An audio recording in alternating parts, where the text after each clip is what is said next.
అఖిల భారతీయ విద్యార్థి పరిషత్ ఆధ్వర్యంలో ఏబీవీపీ ఫిబ్రవరి 7వ తేదీన విద్యారంగ సమస్యలపై చలో పాలమూరు యూనివర్సిటీ ముట్టడి కార్యక్రమం చేయడం జరిగింది. ఈ కార్యక్రమం సందర్భంగా వనపర్తి జిల్లా కార్యాలయంలో మీడియా సమావేశం నిర్వహించడం జరిగింది. ఈరోజు అఖిల భారతీయ విద్యార్థి పరిషత్ వనపర్తి జిల్లా కార్యాలయంలో పత్రికా ప్రకటన పెట్టడం జరిగింది. ఈ పత్రికా ప్రకటన ఎందుకంటే మనం ఏదైతే నిన్న డిగ్రీ పీజీ విద్యార్థుల కోసం అని చెప్పి వాళ్ళ సమస్యలు పరిష్కరించడం కోసం అని చెప్పేసి వాళ్ళకి సమస్యల మీద దాని కోసం ఏదైతే మనం యూనివర్సిటీ ముట్టడి కార్యక్రమం పెట్టామో ఆ ముట్టడి కార్యక్రమం విజయవంతం జరిగింది. ఆ విజయవంతం తర్వాత వీసీ ఎవరైతే ఉంటారో మనకు ఈ ఏదైతే మనకు 12 డిమాండ్లను నెల రోజుల 30 రోజుల్లో నెరవేరుస్తామని మాట ఇచ్చిండు. ఈ డిమాండ్లు మళ్ళీ ఇదే నెల రోజులు నెరవేర్చలేని సందర్భంగా ఇదే 2046 మందితో ముట్టడి చేసాం. ఈ 2046 మందితో కాకుండా ఈసారి ఎక్కువ సంఖ్యలో పెట్టి ఈసారి 5000 మందితో మరి ముట్టడి కార్యక్రమం చేస్తామని చెప్పేసి హెచ్చరించడం జరుగుతుంది. ఇదే విధంగా ఉన్న ఏదైతే యూనివర్సిటీలో ఉన్న సమస్యలు కానీ పీజీ కాలేజ్ సమస్యలు కానీ ఈ ఫీజులు తగ్గడం కానీ సెమిస్టర్ వైజ్ ఫీజులు తగ్గడం డిగ్రీ కాలేజీల గురించి ఇంకొకటి డిగ్రీ పీజీ వాళ్ళకు యూనివర్సిటీ కింద ఉన్న డిగ్రీ పీజీ వాళ్ళకు హాస్టల్ భవనాలు వెంటనే కల్పించాలని చెప్పి కోరుకుంటున్నాం. అదేవిధంగా వాళ్ళకి ఏదైతే స్థలం కేటాయించిన హాస్టల్ కోసం అది ఇప్పుడు నెరవేర్చాలా తొందరగా. అది నెరవేరకపోతే కూడా మరి 30 రోజులు అయితే మేము గడిపిస్తున్నామో ఏబీపీ ఇదే మళ్ళీ ఉమ్మడి పాలమూరు జిల్లా ఉన్న యూనివర్సిటీ మొత్తం ఇప్పటికీ 2046 మంది అయింది కదా. ఇప్పుడు అదే 5000 మందితో ముట్టడి పెట్టి ఉన్న యూసీ మొత్తం తలవంతం అని చెప్పేసి మేము ఈ సమస్యలు మాకు పరిష్కారం దొరికినంత వరకు ఈ రాష్ట్ర ప్రభుత్వం కానీ ఈ యూనివర్సిటీ వీసీ ఎవరైతే ఉన్నారో లక్ష్మీకాంత్ రాథోడ్ కానీ విడిచిపెట్టిపోమని చెప్పేసి ఏబీపీ రోడ్ డిమాండ్ చేయడం జరిగింది. యాదాద్రి భువనగిరి జిల్లా వలిగొండ మండల కేంద్రంలోని నియోజకవర్గం మరియు వలిగొండ అభివృద్ధి ప్రదాత కుంభం అనిల్ కుమార్ రెడ్డి 63వ జన్మదిన వేడుకలు వలిగొండ మండలం కాంగ్రెస్ కార్యకర్తలు పాల్గొని వైభవంగా నిర్వహించినారు. భువనగిరి ఎమ్మెల్యే కుంభం అనిల్ కుమార్ రెడ్డి జన్మదిన సందర్భంగా రక్తదాన శిబిరం ఏర్పాటు చేసి దాదాపు 100 మంది రక్తదానం ఇచ్చినారు. అన్నదాత ఏర్పాటు చేసిన కొండూరు భాస్కర్ కుటుంబ సభ్యులు ప్రత్యేక ధన్యవాదాలు తెలిపినారు. ఈ కార్యక్రమంలో జిల్లా నాయకుల మండల నాయకులు గ్రామ శాఖ కార్యకర్తలు అధ్యక్షులు అనిల్ యువసేన కుటుంబ సభ్యులు పాల్గొన్నారు.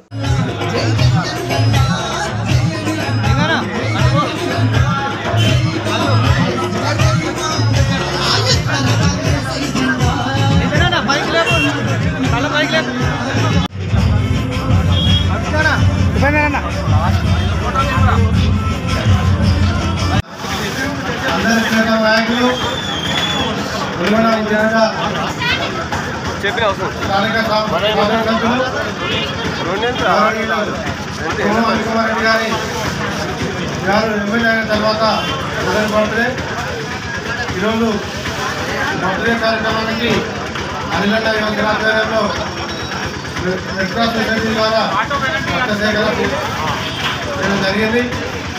అలాగే ఆ తర్వాత పట్టణ మండల పార్టీ ఆధ్వర్యంలో కేకరించే కార్యక్రమం జరుగుతున్నది. అలాగే ఈరోజు స్థానిక నాయకులు వారి యొక్క 63 బర్త్డే పూర్తి చేసుకుని 64 వారికి ధన్యవాదాలు తెలియజేస్తున్నాము. ఈ కార్యక్రమానికి చేసిన ఎంపీటీసీలు, ఎంపీపీ, సర్పంచులు అందరికీ, కార్యకర్తలకు, గ్రామశాఖ అధ్యక్షులకు వారందరికీ కూడా అభినందనలు తెలియజేస్తున్నాము. మన ప్రియతమ నేత అనిల్ కుమార్ రెడ్డి గారు దాదాపు 2003వ సంవత్సరంలో రాజశేఖర రెడ్డి గారిని వచ్చినప్పుడు కాంగ్రెస్ పార్టీలో అప్పటి నుండి వారి యొక్క సేవలు ఉమ్మడి మండలానికి ప్రతి పేదవారికి అందిస్తూ వచ్చిన నేనున్నారని ఎవరు ఆశించిన వారి యొక్క మన అందరి సైనిక నాయకులు గౌరవశ్రీ కుంభం అనిల్ కుమార్ రెడ్డి గారు మన భువనగిరి శాసనసభ్యులు వారి జన్మదిన సందర్భంగా ఆయన శాసనసభ్యులు అయిన తర్వాత మొదటి బర్త్డే కొలువులు జరుపుకున్నప్పుడు చాలా సంతోషంగా ఉంది. అదేవిధంగా ఆయన లక్షణాల సాధన ఉన్నటువంటి వ్యక్తి. ఆయన మన వెలుగున్న మండలం మీద ఎంతో అభిమానం, ప్రేమ ఆయనకు చాలా ఉంది. కాబట్టి వెలుగున్న మండలంలో చాలా సమస్యలు ఉన్నాయి. ఆ సమస్యల మీద పోరాటం కాంగ్రెస్ పార్టీ తరఫున పెద్దలకందరికీ, కార్యకర్తలకందరికీ, గ్రామ పెద్దలకందరికీ ప్రత్యేక ధన్యవాదాలు తెలియజేసుకుంటాం. మన అనిల్ రెడ్డి ఎమ్మెల్యే గారి బర్త్డే సందర్భంగా ఈరోజు ఆయన బర్త్డే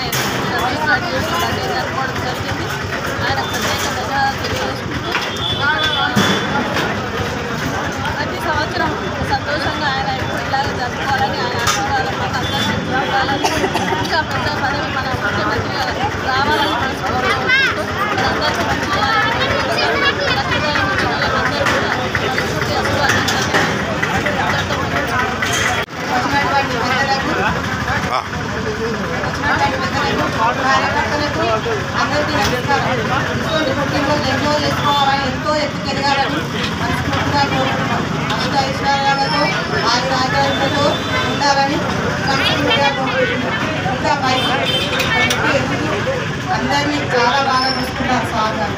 అందుకే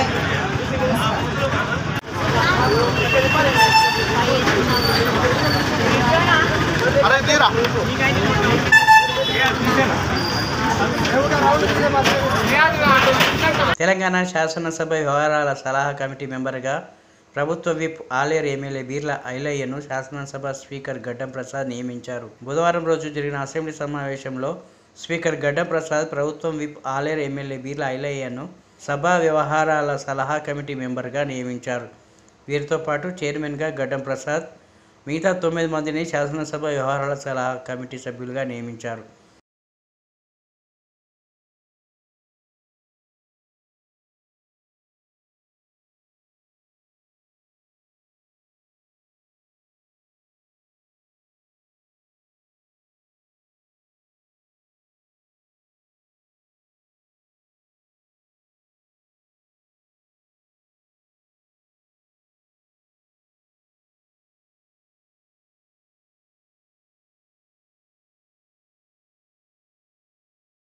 యాదాద్రి భువనగిరి జిల్లాకు మంజూరైన కళాశాలను కొడంగల్ తీసుకుపోతే ఊరుకునేది లేదు. ఆలేరు తాజా మాజీ MLA Gongidi Sunitha Mahender Reddy press meet. Yadadri Bhuvanagiri జిల్లా యాదగిరిగుట్ట బీఆర్ఎస్ భవన్లో ప్రెస్ మీట్ సందర్భంగా మాట్లాడుతూ కేసీఆర్ గారి పాలనలో ప్రతి మూల అభివృద్ధి చేయాలని సంకల్పించారు. యాదాద్రి ఆలయాన్ని 55 ఏళ్లు కాంగ్రెస్ టీడీపీ ఒక్క రూపాయి కూడా ఇవ్వలే. కానీ కేసీఆర్ 1250 కోట్లు కేటాయించి ఈ తరంలో అద్భుతమైన దేవాలయాన్ని పునర్నిర్మాణం చేశారు. ప్రపంచ స్థాయిలో గ్రీన్ ఆపిల్ అవార్డు సైతం ఇచ్చారు. దేశంలో ఒక తెలంగాణ రాష్ట్రానికి 5 అవార్డులు వచ్చాయి. ప్రపంచ ఖ్యాతి అబ్బురపడే విధంగా అభివృద్ధి చేశారు. సీఎం రేవంత్ రెడ్డి నలుగురికి ఆదర్శంగా ఉండాలి కానీ అసహించుకునే విధంగా పాలన చేస్తున్నారు. ఈ ప్రాంత అభివృద్ధి కోసం కేసీఆర్ గత ప్రభుత్వంలో వైద్య కళాశాల మంజూరు చేయించాం.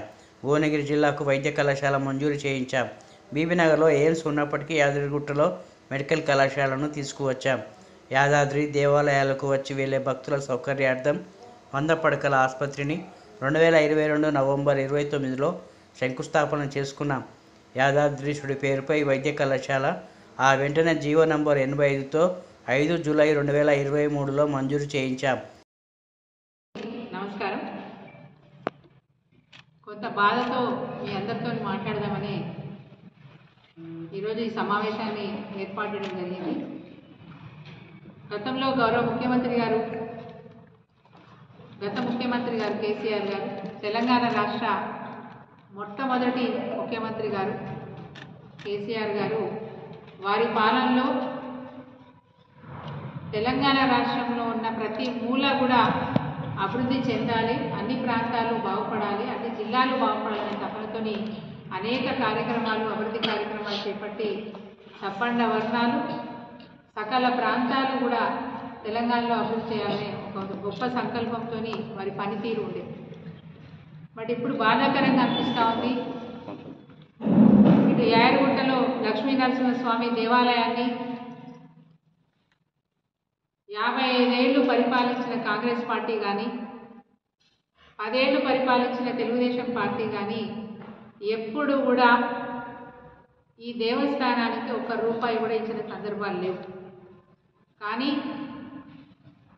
మా ముఖ్యమంత్రి గారు కేసీఆర్ గారు అలనాడు 1250 కోట్ల రూపాయలు కేటాయించి ఈ తరంలో ఈ జనరేషన్లో ఎక్కడ కూడా ప్రపంచంలో కూడా ఎక్కడ కూడా కనిపించినంత అద్భుతమైనటువంటి దేవాలయాన్ని ఈ యాదగిరిగుట్టలో నిర్మాణం చేయించారు.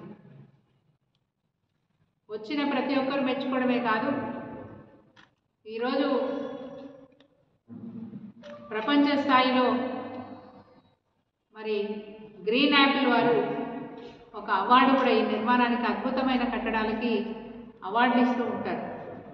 ఒక్క తెలంగాణ రాష్ట్రానికి అంటే ప్రపంచంలో ఉన్న అన్ని రాష్ట్రాలని అన్ని దేశాలని దృష్టిలో పెట్టుకొని అవార్డులు ఇస్తున్న సందర్భంలో ఒక్క తెలంగాణ రాష్ట్రానికి 5 అవార్డులు వచ్చినాయనే మాట గుర్తు చేస్తాము. ఒకటి డాక్టర్ బిఆర్ సాహెబ్ అంబేద్కర్ గారి సెక్రటేరియట్, రెండోది పోలీస్ కంట్రోల్ అండ్ కమాండెంట్. అందులో భాగంగానే మన యాదాద్రి దేవాలయానికి రావటం, అదేవిధంగా డాక్టర్ బిఆర్ అంబేద్కర్ గారి స్టాచ్యూ నిర్మాణం, ఇట్లా మన దగ్గర ఉన్న కట్టడాలకి అబ్బురపడిన ప్రపంచ దేశాలు మనకు గ్రీన్ యాపిల్ అవార్డు ఇచ్చారు. సో ఇంత గొప్పగా దేశంలో ఒక మంచి పేరు, ప్రపంచ ఖ్యాతి పొందే విధంగా తెలంగాణ రాష్ట్రాన్ని అభివృద్ధి చేసిన కేసీఆర్ గారు గురించి సరే ఇప్పుడున్న ముఖ్యమంత్రి గారు వారి విఘ్నత వదిలేస్తున్న, వారు మాట్లాడుతున్న మాటలు, వారు చేస్తున్న చేష్టలు చాలా విచిత్రంగా విడ్డూరంగా అనిపిస్తున్నాయి.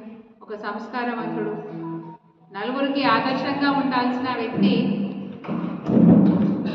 వారు మాట్లాడే మాట తీరును చూస్తే ప్రజలు ఇట్లా గౌరవంగా మాట్లాడాలి, ఇంత మర్యాదగా మాట్లాడాలి, ఇట్లా పద్ధతిగా మాట్లాడాలని నేర్చుకోవాలి. కానీ ఈరోజు అసహించుకునే పరిస్థితికి ఇప్పుడున్న ముఖ్యమంత్రి గారి మాట తీరుందనే మాట గుర్తు చేస్తూ నేను బాధపడుతున్న విషయం ఏంటంటే, ఈ ప్రాంత అభివృద్ధి కోసం గౌరవ ముఖ్యమంత్రి గారు దేవాలయాన్ని పునర్నిర్మాణం చేస్తే పట్టుబట్టి మరి రేపు భవిష్యత్తులో లక్షలలో భక్తులు వస్తూ ఉంటారు, పోతూ ఉంటారు. కాబట్టి సౌకర్యార్థం ఇక్కడ తప్పకుండా మరి వైద్య కళాశాల మంజూరు చేయించాలని చెప్పి కోరడం జరిగింది. సో ముందుగా అసెంబ్లీలో మరి రాష్ట్రం మొత్తంలో 33 వైద్య కళాశాలలు ఉండాలని చెప్పి ప్రకటించిన తర్వాత మొదటి విడతలో కొన్ని కళాశాలలు వచ్చినాయి, రెండో విడతలో కొన్ని కళాశాలలు మంజూరు చేసినప్పుడు అసెంబ్లీలో ప్రకటించినప్పుడు వెంటనే నేను భువనగిరి నా సహచరుడు ఎమ్మెల్యే గారు శేఖర్ రెడ్డి గారిని తీసుకొని వెళ్ళి సీఎం గారి దగ్గరికి వెళ్ళి కాంగ్రెస్ పార్టీ ఎన్నికల మేనిఫెస్టోలో ఇచ్చిన హామీలను ఒక్కొక్కటిగా అమలు చేస్తూ వస్తుంది. కాంగ్రెస్ ప్రభుత్వం తాజాగా గృహలక్ష్మిలో భాగంగా 200 యూనిట్ల కరెంటు ఉచితంగా ఇచ్చేందుకు ప్రభుత్వం గ్రామాలలో విద్యుత్ అధికారులను పంపించి ఆదాలను సేకరిస్తుంది. సిద్దిపేట జిల్లా దుబ్బాక మండలం రాజకపేట గ్రామంలో విద్యుత్ శాఖపై అధికారుల సూచనల మేరకు ఆ శాఖ సిబ్బంది గ్రామాలలో తిరుగుతూ కాంగ్రెస్ పార్టీ ప్రభుత్వం అమలు చేస్తున్న 200 యూనిట్ల ఉచిత కరెంటు ప్రక్రియలో భాగంగా సిబ్బంది ఇంటింటికి తిరుగుతూ గృహిణి మీటర్ రీడింగ్ చూస్తూ Aadhaar card, ration card, phone number సేకరిస్తూ ప్రక్రియలో నిమగ్నమయ్యారు. విద్యుత్ శాఖ సిబ్బంది ఈ సందర్భంగా మేము గత కొంతకాలంగా మీటర్ రీడింగ్ సెక్షన్లో పనిచేస్తున్నామని అన్నారు. మాకు కూడా చాలని వేతనాలు ఉన్నాయని, మమ్మల్ని కూడా కాంగ్రెస్ ప్రభుత్వం ఆదుకోవాలని కోరుతున్నామని అన్నారు. మా దుబ్బాక మండలం విలేజ్ రాజకపేట. మేము కొన్ని రోజుల క్రితం కరెంటు బిల్లు మీటర్ రీడర్గా పనిచేస్తున్నాము. మాకు చాలా జీతాలు వస్తున్నాయి. మాకు ఎటువంటి జీతాలు లేవు. మాకు కాంగ్రెస్ ప్రభుత్వం ఇప్పుడు ఇచ్చినటువంటి అమల్లో గృహలక్ష్మి కింద 200 యూనిట్ల కింద కరెంటు ఫ్రీ అన్నట్ల మాకు ఇంటింటికి తిరుగుతా ఆధార్ కార్డు, రేషన్ కార్డు, వాళ్ళ మొబైల్ నెంబర్ లింకు చేయడం ఇబ్బంది అవుతుంది మాకు. దానివల్ల మాకు దానికోసం చర్య తీసుకోవాలని సూచిస్తున్నాం. మాకు మేము ప్రైవేట్గా చేస్తున్నాం. మాకు కొంచెం ప్రభుత్వం ద్వారా ఏమన్నా అవకాశం కల్పిస్తే అని కోరుకుంటున్నాము. భక్తుల కోరిన కోరికలు తీర్చుతూ కొంగు బంగారంగా విరసిల్లుతూ వాగు ఒడ్డున వెలిసి రెండవ దక్షిణ కాశీగా పిలువబడే శ్రీ కూడవెల్లి రామలింగేశ్వర స్వామి ఆలయ జాతరకు అధికారులు ఆలయ పూజలు ఏర్పాట్లు పూర్తి చేశారు. సిద్దిపేట జిల్లా భూంపల్లి అక్బర్పేట మండలం రామలింగేశ్వర స్వామి గ్రామ శివారులోని కూడవలి వాగు ఒడ్డున వెలిసిన శ్రీ రామలింగేశ్వర స్వామికి జాతరకు ప్రతి సంవత్సరం పుష్యమాస అమావాస్య రోజు జాతర ప్రారంభమవుతుంది.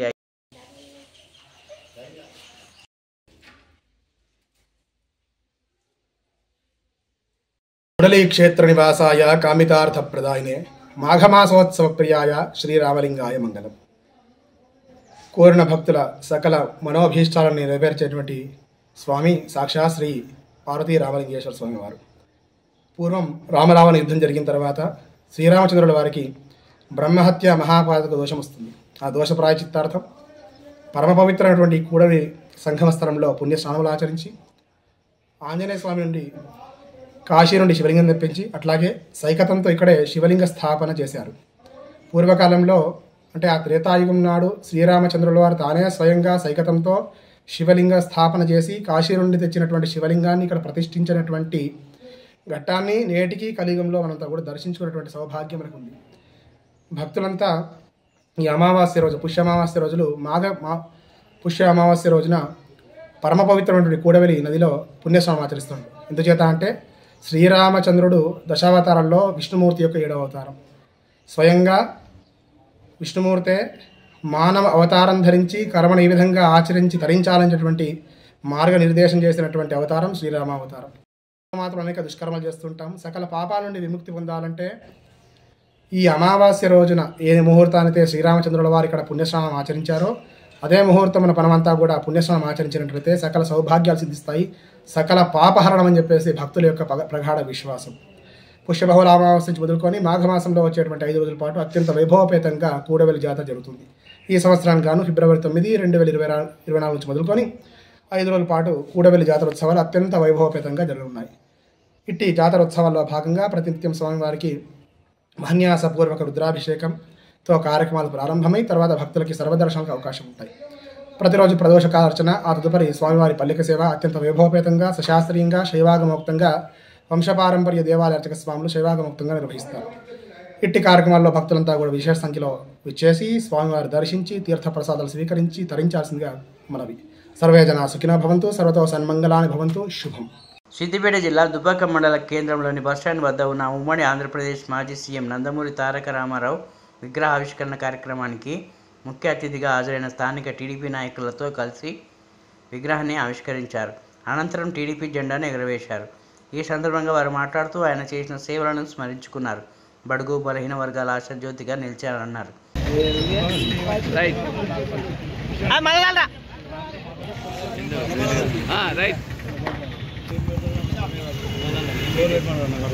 నమస్కారం. ఈరోజు స్వర్గీయ తెలుగుదేశం పార్టీ అధినేత మాజీ ఉమ్మడి ఆంధ్రప్రదేశ్ రాష్ట్రానికి ముఖ్యమంత్రి స్వర్గీయ ఎన్టీ రామారావు గారి విగ్రహము గతంలో ఇక్కడనే ఈ ప్లేస్లో పెట్టడం జరిగింది. అది అనివార్య కారణాల వల్ల తెలంగాణ ఉద్యమంలో దాన్ని తొలగించడం జరిగింది, అడ్డుపెట్టడం జరిగింది. ఆ కళ ఈరోజు నెరవేరింది. ప్రజలు కూడా అన్ని పార్టీ వాళ్ళు కూడా అప్రిషియేట్ చేస్తారు. పత్రికా విలేకరులు, ఎలక్ట్రానిక్ మీడియా వల్ల కూడా తెలిసిపోయినంత ఎన్ని కష్టాలు ఉంటామో ఆ విషయం అయినప్పటికీ కూడా మేము ఈరోజు విగ్రహాన్ని ఆవిష్కరించడం సంతోషంగా ఉన్నది. తెలుగుదేశం పార్టీ నాయకులు వస్తుంటారు, పోతుంటారు, కానీ పార్టీ ఎక్కడ పోదు, కార్యకర్తలు ఎక్కడ పోదు. ఇది బడుగు బలహీన వర్గాల పార్టీ కనుక ఈ పార్టీకి మహోన్నతమైన నాయకుడు ఎన్టీ రామారావు పెట్టిన పార్టీ, ఆయన మంచి ముహూర్తంలో పెట్టిన పార్టీ కనుక ఎన్ని ఒడిదొడుకులు వచ్చినా ఎన్ని ఇబ్బందులు వచ్చినా ఆంధ్రప్రదేశ్లో అయితే మీరు చూసిండ్రు. నిన్నటి వరకు ఇప్పటి వరకు కూడా ఆ జగన్మోహన్ రెడ్డి ఒక సైకో ముఖ్యమంత్రి ఆ రాష్ట్రంలో మొత్తం దుర్మార్గం చేసి కొన్ని వేల మందిని, వందల మందిని పొట్టున పెట్టుకొని జైల్లో పెట్టి అన్ని అష్టకష్టాలు పెట్టినప్పటికీ కూడా మళ్ళీ ఇప్పుడు ప్రజలు గ్రహించి ఇప్పుడు అధికారం రాబోతున్నది. ఇదే అక్కడ స్ఫూర్తిగా తీసుకొని తెలంగాణ రాష్ట్రంలో కూడా రేపు వచ్చే ఎన్నికల్లో కాకుండా మళ్ళీ ఎన్నికలు వచ్చే వరకు కూడా పార్టీ పునర్వైభవం తీసుకొస్తాం. పార్టీ ఎక్కడ పోదు అని మీ అందరితో మనవి చేయడం జరుగుతుంది. అంతేకాకుండా యాదాద్రి భువనగిరి జిల్లాకు మంజూరైన కళాశాలను కొడంగల్ తీసుకుపోతే ఊరుకునేది లేదు. ఆలేరు తాజా మాజీ MLA Gongidi Sunitha Mahender Reddy press meet. Yadadri Bhuvanagiri జిల్లా యాదగిరిగుట్ట బీఆర్ఎస్ భవన్లో ప్రెస్ మీట్ సందర్భంగా మాట్లాడుతూ కేసీఆర్ గారి పాలనలో ప్రతి మూల అభివృద్ధి చేయాలని సంకల్పించారు.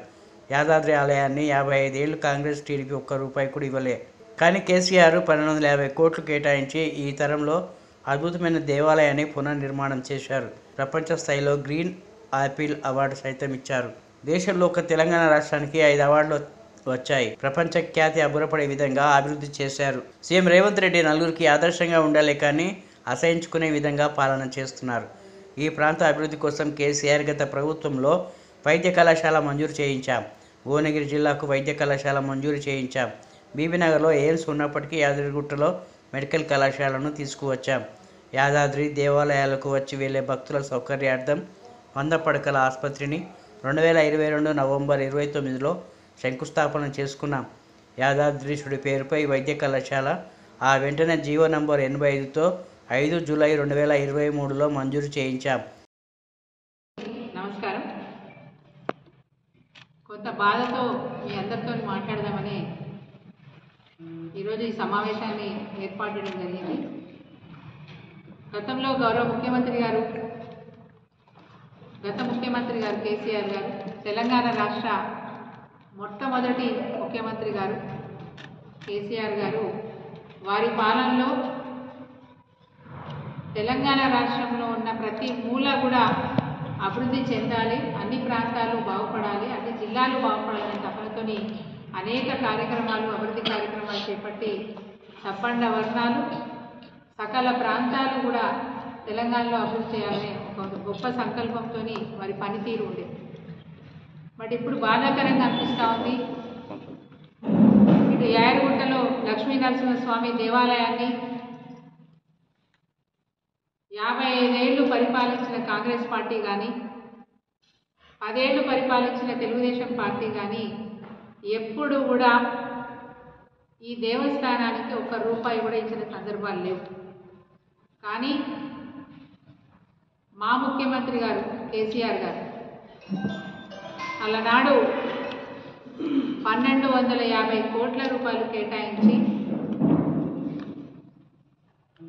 ఈ తరంలో, ఈ జనరేషన్లో ఎక్కడ కూడా, ప్రపంచంలో కూడా ఎక్కడ కూడా కనిపించినంత అద్భుతమైనటువంటి దేవాలయాన్ని ఈ యారుగుట్టలో నిర్మాణం చేయించారు. వచ్చిన ప్రతి ఒక్కరు మెచ్చుకోవడమే కాదు, ఈరోజు ప్రపంచ స్థాయిలో మరి గ్రీన్ యాపిల్ వారు ఒక అవార్డు కూడా ఈ నిర్మాణానికి, అద్భుతమైన కట్టడాలకి అవార్డులు ఇస్తూ ఉంటారు. ఒక్క తెలంగాణ రాష్ట్రానికి, అంటే ప్రపంచంలో ఉన్న అన్ని రాష్ట్రాలని, అన్ని దేశాలని దృష్టిలో పెట్టుకొని అవార్డు ఇస్తున్న సందర్భంలో ఒక్క తెలంగాణ రాష్ట్రానికి 5 అవార్డులు వచ్చినాయనే మాట గుర్తు చేస్తాము. ఒకటి డాక్టర్ బిఆర్ సాహెబ్ అంబేద్కర్ గారి సెక్రటేరియట్, రెండోది పోలీస్ కంట్రోల్ అండ్ కమాండెంట్,